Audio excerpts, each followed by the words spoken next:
Quanta desinformação sobre menstruação você já ouviu ao longo da vida? É suja, tem cheiro ruim, é vergonhosa, é um castigo do seu corpo. Se é assim hoje em dia, imagine centenas de anos atrás, onde grandes estudiosos e sociólogos defendiam que a menstruação era impura e até venenosa. Foram anos até que os pesquisadores começaram a associar a menstruação à fertilidade e mais tempo ainda para entender que existe um ciclo menstrual que tem relação com alterações físicas e comportamentais. Bom, até hoje muita gente nem imagina e nem entende. É fácil perceber como esses tabus prejudicaram os avanços nas pesquisas científicas por muitos anos. E até hoje, tem tanta coisa que a gente não consegue explicar sobre o nosso corpo. Mas será que eles continuam influenciando? Como saber em que a gente pode confiar?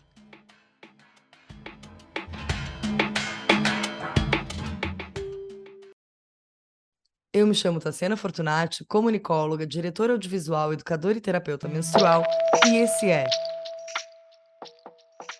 Podcast Eu Menstruo, conversas abertas sobre menstruação que vai muito além de fertilidade e sangue. E eu me chamo Carolina Pinhal, biomédica, especialista em reprodução, mestre e doutoranda em biologia celular e educadora no @ser.intime. O podcast Eu Menstruo existe para educar sobre menstruação e dar visibilidade a ela. Para que a gente consiga chegar em mais pessoas, você pode contribuir com a assinatura mensal de qualquer valor, 5, 10, 50 no Apoia-se, ou um Pix para podcasteumenstruo@gmail.com. Os links estão na descrição desse episódio. E se você conhece alguma comunidade ou grupo para que a gente possa entrar em contato e expandir esse conteúdo, fale com a gente pelo e-mail ou redes sociais, @eu.menstruo. E para o episódio de hoje, vamos falar sobre a dificuldade de terem pesquisas científicas conclusivas sobre o ciclo menstrual e menstruação. A gente fez um episódio algumas semanas atrás sobre menstruar para quê? Em que a gente falou um pouco sobre isso, assim, sobre como muitos dos artigos sobre ciclo menstrual sempre acabam com essa frase, ainda precisam de mais estudos e eles não conseguem chegar a conclusões muito concretas, assim. E como essa é completamente a minha área, eu senti a necessidade de vir aqui falar um pouco mais sobre pesquisa científica, abordar um pouco mais esse assunto para a gente entender. Você sabe que em todas as minhas aulas, palestras, atendimentos, eu falo, né? Eu não acredito em determinismos, em praticamente nada na vida. Acho que isso é uma das coisas que o ciclo menstrual me ensinou, né? Essa abertura à mutabilidade das vidas, dos estudos, das informações. E quando a gente fala especialmente de ginecologia, de ciclo menstrual, tem poucos estudos, a maioria deles, como você falou, são inconclusivos e em constante atualização. Então, até poucos anos atrás, era determinado que ciclo menstrual tinha 28 dias, que a ovulação é na metade do ciclo. E muita gente reproduziu e reproduz até hoje essa informação equivocada porque aprendeu assim, não é porque a pessoa é má, é um grande carrasco, está ali disseminando a desinformação. Não, aprendeu assim e continuou perpetuando essa informação até que teve acesso a uma atualização dessa informação. Mas a gente tem uma carência muito grande de estudos científicos na área, mesmo os inconclusivos, por uma série de questões, né, Carol? Conta um pouco pra gente, você como especialista desse assunto, da pesquisa, primeiro, como que é feita uma pesquisa? Para a gente desenvolver uma pesquisa científica, a gente precisa de alguns passos importantes. Então, a primeira coisa que precisa aparecer é uma pergunta, né? Você tem que ter alguma coisa ali, alguma pergunta, alguma hipótese, alguma coisa que você quer descobrir. Vamos colocar como exemplo, o ciclo menstrual influencia na alimentação? Esse é um exemplo completamente pessoal, porque eu tô aqui na fase menstrual querendo comer tudo que eu vejo pela frente. Na fase pré-menstrual. Então tá, o ciclo menstrual influencia na alimentação? Essa é a sua pergunta, esse é o primeiro passo. E a partir disso, a gente precisa começar a pensar em como a gente vai descobrir isso. Então, quais as metodologias que a gente vai usar. Para eu entender isso, eu preciso pensar nos hormônios, eu preciso pensar nas substâncias que estão relacionadas, Ou eu posso pensar em uma relação mais indireta ali, né, como as emoções, enfim. Como essa pesquisa vai ser realizada, quais as metodologias que a gente vai usar para realizar essa pesquisa, como a gente vai conseguir alcançar esse objetivo. Né, esse é o ponto principal da pesquisa e existem muitas metodologias possíveis, né? Existem diversas formas da gente conseguir estudar isso. E a partir daí, então, a gente vai conseguir os nossos resultados, né? Vai conseguir coletar ali alguns dados que possam ajudar a responder aquela nossa pergunta inicial e que possam chegar perto da hipótese que a gente tinha para a resposta daquela pergunta. Então, a presença do hormônio X ali na fase tal vai aumentar a produção de substâncias que dão fome, por exemplo. Esse é um possível resultado, assim. A partir disso, podem ser que apareçam muitas outras perguntas, muitas coisas que a gente não tinha pensado antes. E a gente começa a discutir esses resultados, entender até que ponto eles fazem sentido no que a gente já sabe, no que a gente já conhece. Entender se eles estão coerentes entre si. E a partir dessa discussão, começa a aparecer essas outras questõezinhas, assim. É por isso que é muito comum que a conclusão de um estudo, de uma pesquisa, seja a gente precisa de mais estudos sobre isso, né? Surgiram novas coisas aqui que a gente ainda precisa saber. A gente usa muito o termo, essa pesquisa não está fechadinha, porque tem pontas soltas ali ainda.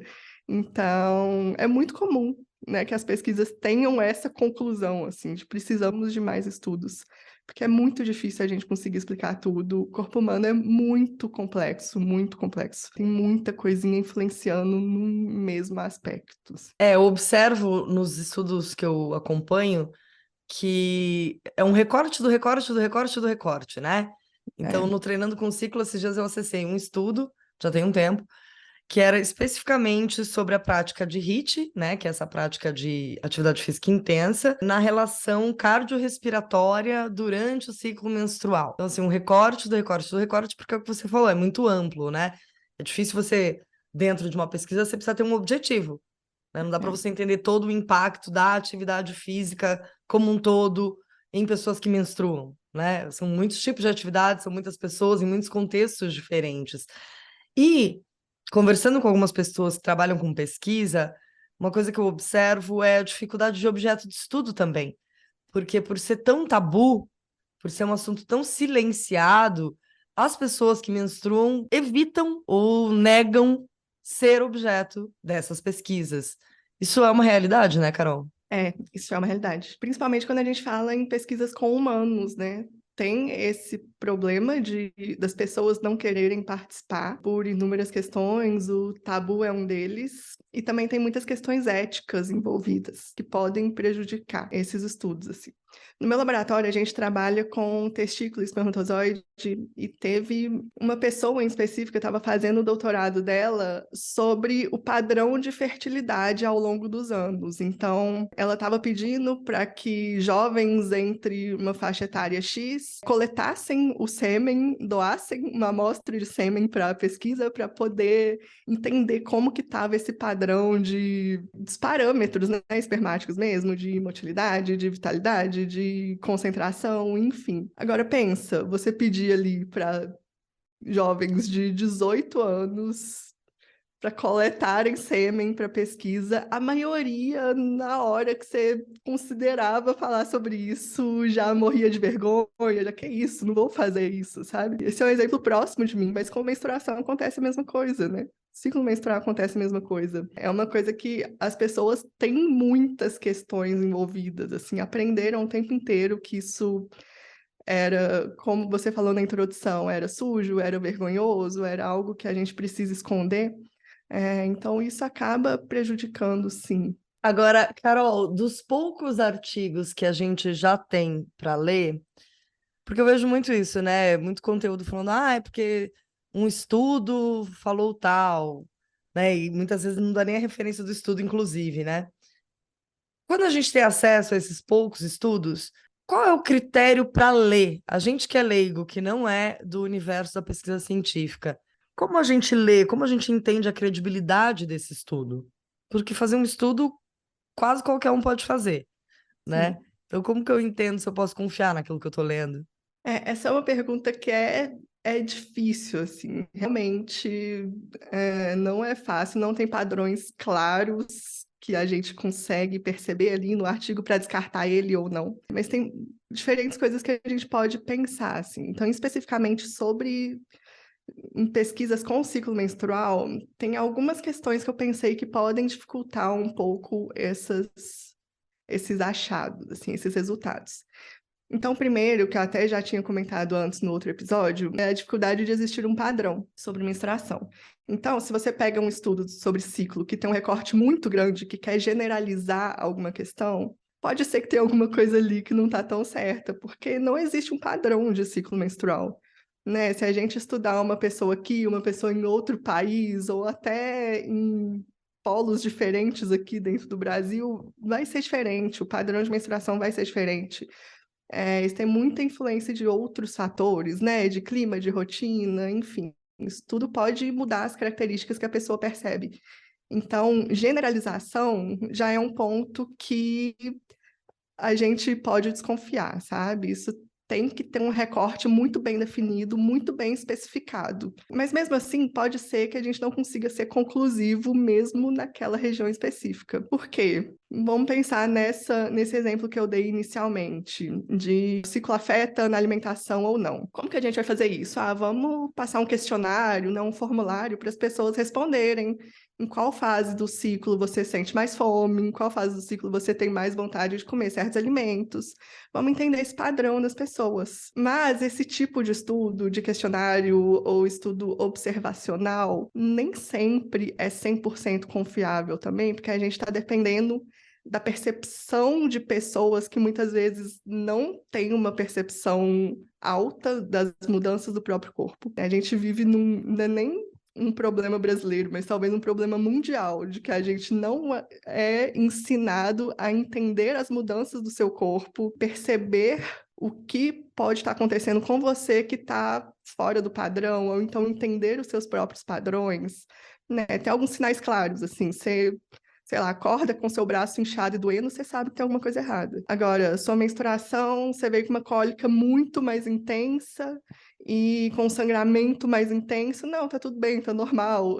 Eu vi por aí que isso é normal, que eu não preciso me preocupar, sabe? Então tem muitas características assim próprias que a gente não consegue entender como uma variação. A memória das pessoas não é confiável, né? A gente pode só lembrar do que convém. Então, a nossa interpretação da realidade pode ser diferente. E por causa disso, esse tipo de estudo não é 100% conclusivo também, não é 100% confiável.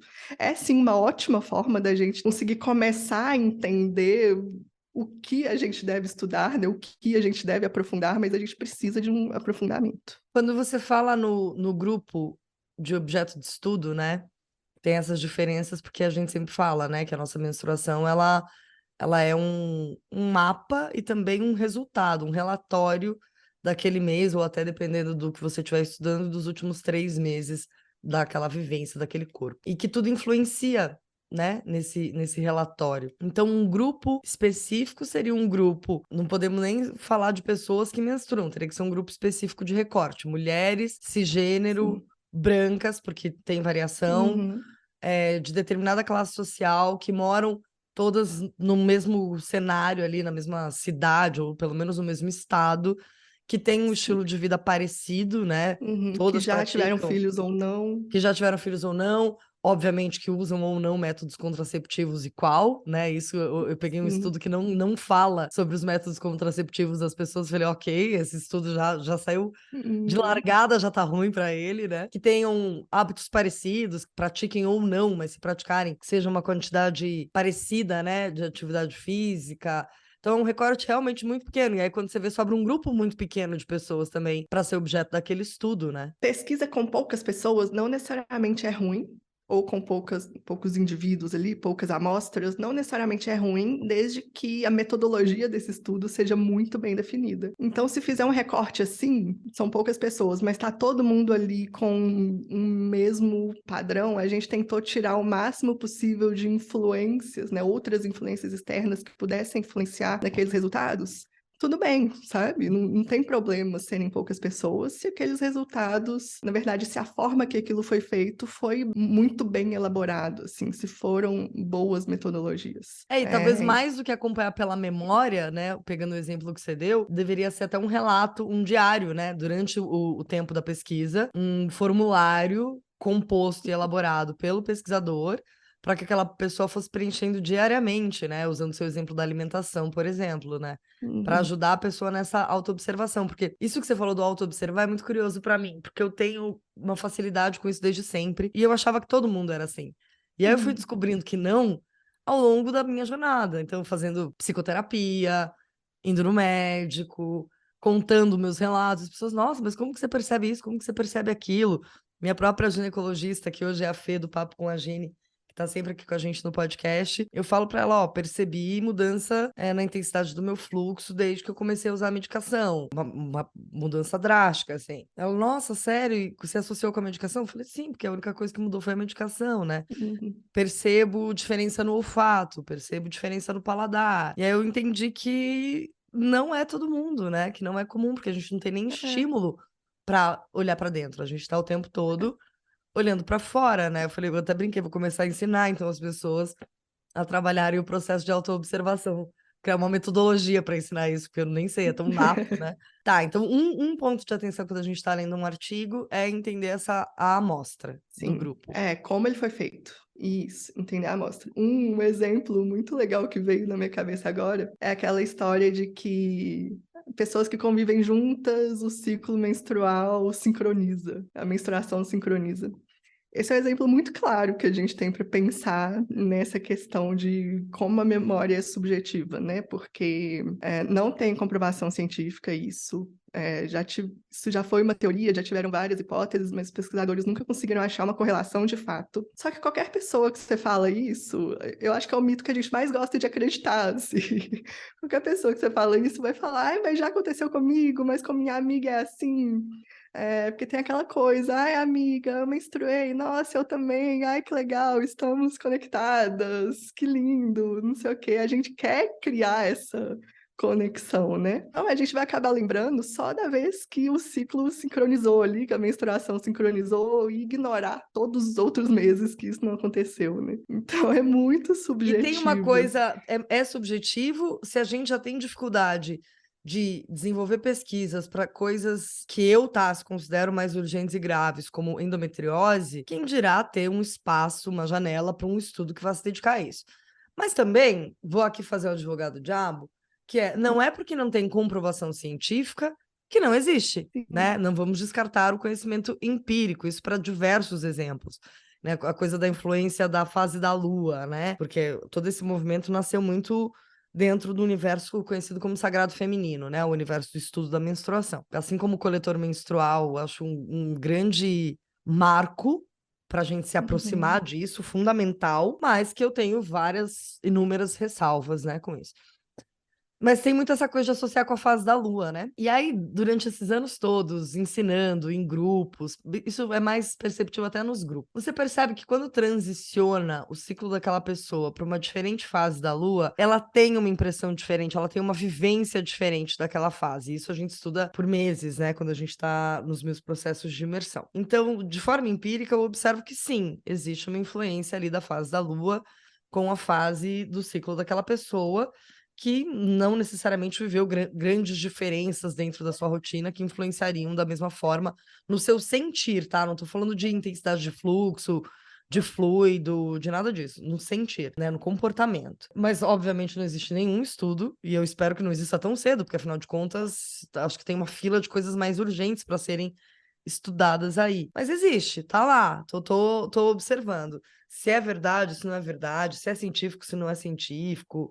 Eu confesso que eu já nem faço mais essa observação em mim, assim, mas Uhum. acho interessante não descartar. Uma coisa que eu ainda vejo muita gente falando, uma galera defendendo, né, as avós que falam para não pisar no piso frio, né, quando tá menstruando, e daí a galera hardcore da ciência fala, nossa, isso é uma grande bobagem, não existe nada que comprove. De fato, mas pensa, algumas coisas você não precisa nem ter estudo científico, acho que você pode apenas usar o seu senso crítico e seu raciocínio lógico. Se frio é vasoconstritor e você tem tensão de musculatura quando você passa frio e o útero é um músculo, quando você se expõe a frio, a tendência é que você tenha maior contração do seu útero, que se traduz em mais cólica. Então, existem várias coisas que a gente pode deixar a ciência se ocupar, porque são mais graves, e usar o mínimo que a gente aprendeu na escola, no básico. Nesse caso do frio tem a questão de conforto também, né? Você tá se sentindo mais desconfortável com o frio Não, o e seu ombro você vai, levanta. Quando você tá com frio, o seu é, ombro tá. Você seus sintomas tensiona. vão se Quando intensificar. você tá tensionando,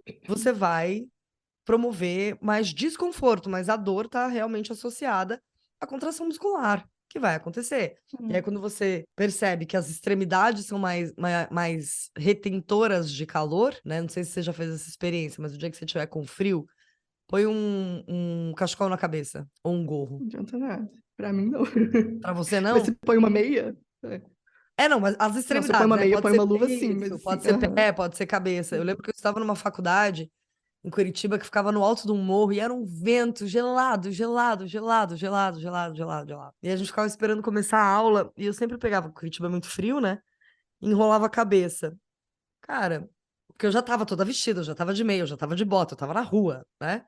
E ainda tava com frio, sobretudo. Enrolar a extremidade, enrolar a cabeça já trazia muito mais calor pro meu corpo. Agora, morando na roça, então, se deixar, eu vivo de touca, de cobertor na cabeça. Porque acaba aquecendo mais o corpo como um todo, né? Que são superfícies que têm aí mais contato com esse frio, né? Ainda mais eu que sou uma pessoa de cabelo ralo, não tem nem cabelo para proteger desse. Mas eu acho que quando a gente entra nessa questão, é importante a gente pensar num outro fator que é, sim, não é porque não tem comprovação que isso não exista.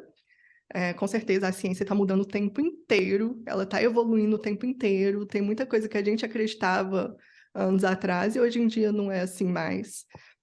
Então é natural que essas mudanças aconteçam e a gente tem que questionar mesmo, tem que incentivar mesmo essas perguntas, né, essas pesquisas. Mas também, ao mesmo tempo, é, é difícil a gente ficar defendendo práticas que não têm tantos estudos ainda. Quando a gente fala de sociedade, né, defender não sei, um tratamento, por exemplo, para as pessoas, assim, em geral, é difícil a gente fazer isso com algo que não tenha pesquisas suficientes, porque a gente não tem comprovação do benefício, da segurança, da eficácia. Então, falando de indivíduo, né? Questão de você. Você faz tal coisa que para você funciona, sei lá, vamos supor, para cólica, né? Você tem alguma coisa que funciona para cólica para você, tudo bem, ótimo, continua fazendo, mas não quer dizer que a gente pode automaticamente transmitir isso para todas as pessoas.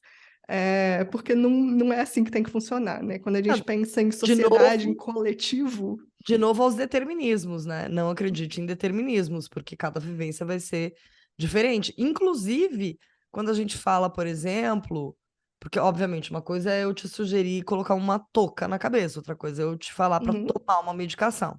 sim, Mesmo quando a gente fala das medicações já comprovadas para cólica, por exemplo, sempre vai ter as pessoas que vão ter reações diferentes àquilo. sim. Nada pode ser universal, nada pode ser determinista. E se a gente for esperar a ciência dar conta de tudo que existe no corpo humano, frente a todas essas dificuldades que você acabou de relatar, a gente não caminha, a gente não experimenta. É. Você não vai colocar touca, você não vai tomar um chá, você não vai botar uma meia, você não vai fazer uma autoobservação, então você não vai. Ah, então ninguém nunca falou que gordura vai trazer inchaço no seio. Já, na verdade, até a literatura falando disso, mas não necessariamente com uma pesquisa científica comprovada e validada em todas as suas instâncias. Mas você observa isso em você. Mas, não, ninguém falou que cientificamente isso é comprovado, então eu não vou nem experimentar reduzir minha quantidade de consumo de gordura em determinada fase do meu ciclo, porque não tem estudo. Se você esperar a ciência parar para estudar se pasta de amendoim vai dar inchaço no seu seio, num recorte de mulheres brancas que moram em São Paulo, que são cis, Uhum. que não são mães, que nananana, você vai continuar à sombra de uma possibilidade de melhora de qualidade de vida. Então, acho que a gente tem que ter um pouco de responsabilidade, em primeiro lugar, porque acho que a questão da segurança é a que mais pega, né? E aí onde eu acho perigoso o caminho que algumas pessoas entram em indicação de uso de erva, de chá, de banho de assento. Ah, porque é só Sim. um chá, é porque é só uma erva. Gente, a base de toda farmácia é a medicina, eu falo, né? Erva não é prevenção, erva é remédio, né? Então, acho que isso, para mim, me intriga e me indigna um pouco por conta da questão de segurança. Não é só um chá, tem reações alérgicas, tem posologia de uso de chá, tem um monte de questão de respeito nisso que você está propagando e trabalhando, mas também tem coisas que podem trazer benefício e qualidade de vida que são inofensivas, como esses exemplos que eu É, dei aqui. Acho que é ter senso porque quando a crítico, né, gente Carol? fala isso, quando a gente fala de tratamento, a gente, por mais que não seja a pesquisa mais robusta, a gente precisa entender o mínimo de efeitos que aquilo pode causar na pessoa, por mais que todo medicamento tem efeito colateral, qualquer pessoa pode ter uma reação a alguma coisa que a gente não vai saber. Tem gente que tem alergia à água, né? Não, não, e Então, melhor, eu tenho alergia a calor, achei isso sensacional. Mas uma máxima, duas máximas que eu lembrei agora durante a nossa conversa. A quantidade de pessoas que recebem receita de anticoncepcional para tratar acne, quando não trata, só uhum, camufla, mesmo com todas as comprovações, continuam receitando anticoncepcional hormonal para acne, que é uma falácia, e a quantidade de diagnósticos que a gente tem de SOP, de síndrome do ovário policístico, que também já tem bastante estudo, e que não são SOP, porque o médico não sim. faz ali a quantidade de exames suficientes para certificar que é SOP ou não. Olha na cara da paciente e presume, por conta de duas características físicas, que aquilo é SOP. Então tem também a ciência e o uso da ciência, né? Sim. E aí a gente entra numa outra questão que a gente não entrou muito aqui, que são as pesquisas mais aprofundadas, assim, porque para a gente está falando de algo mais observacional, né, do que funcionou para a gente, do que funciona, enfim. Mas a gente precisa ter um conhecimento básico muito grande para a gente conseguir chegar a essas conclusões. Então, não necessariamente, por exemplo, um exemplo que vem na minha cabeça aqui agora foi o óleo de coco. Ok, óleo de coco, Outra ótimo, todo mundo irresponsabilidade, ama, outra irresponsabilidade. ai, todo mundo adora, vamos passar óleo de coco na vagina, na vulva mesmo.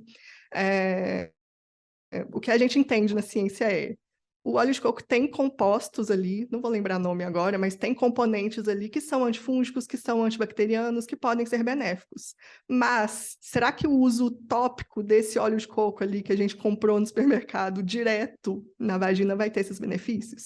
Isso a gente não sabe.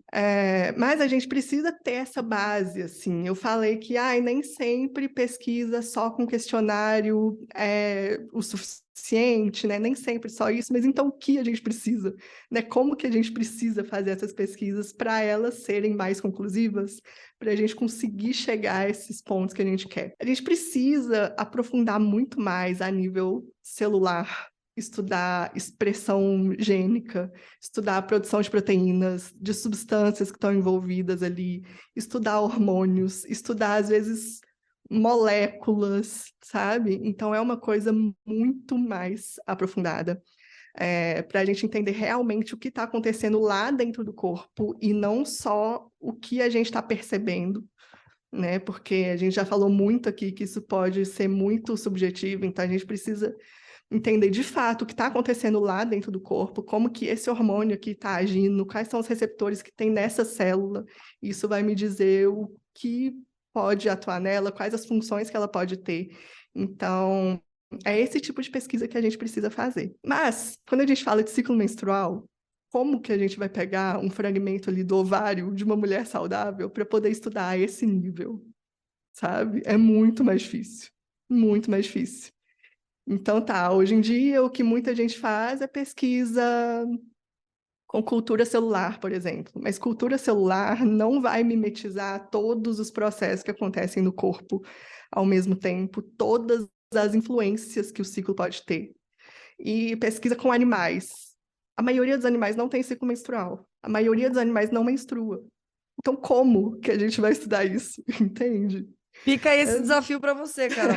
Você se unir com as cientistas ao seu redor e pensar quais formatos podem ser elaborados para a pesquisa do ciclo menstrual. A gente encerra aqui esse episódio. Para vocês conhecerem melhor o nosso trabalho, sempre sugiro seguir o @eu.menstruo nas redes sociais. Carol, em uma palavra, a primeira que te atravessar hoje, o que é menstruação para você? Ciência. Para mim é saúde. Você que está com a gente, fez sentido? Obrigada pela companhia. Espero que a gente tenha trazido um pouquinho de dúvida na sua mente das próximas vezes que você acessar conteúdos que digam que tem estudo comprovando, ou quando você acessar um artigo, ou quando você se questionar de por que, já em 2023, a gente tem carência de tantas informações e pesquisas científicas nesse. Eu me chamo Tassiana e eu menstruo. Eu me chamo Carolina e eu menstruo. Esse foi o podcast Eu Menstruo, mas a conversa não acaba aqui. Ela continua no @eu.menstruo nas redes sociais. Se você ficou com alguma dúvida ou quer contar uma história pra gente ou até participar do podcast, manda e-mail no oi@eumenstruo.com. Beijo grande.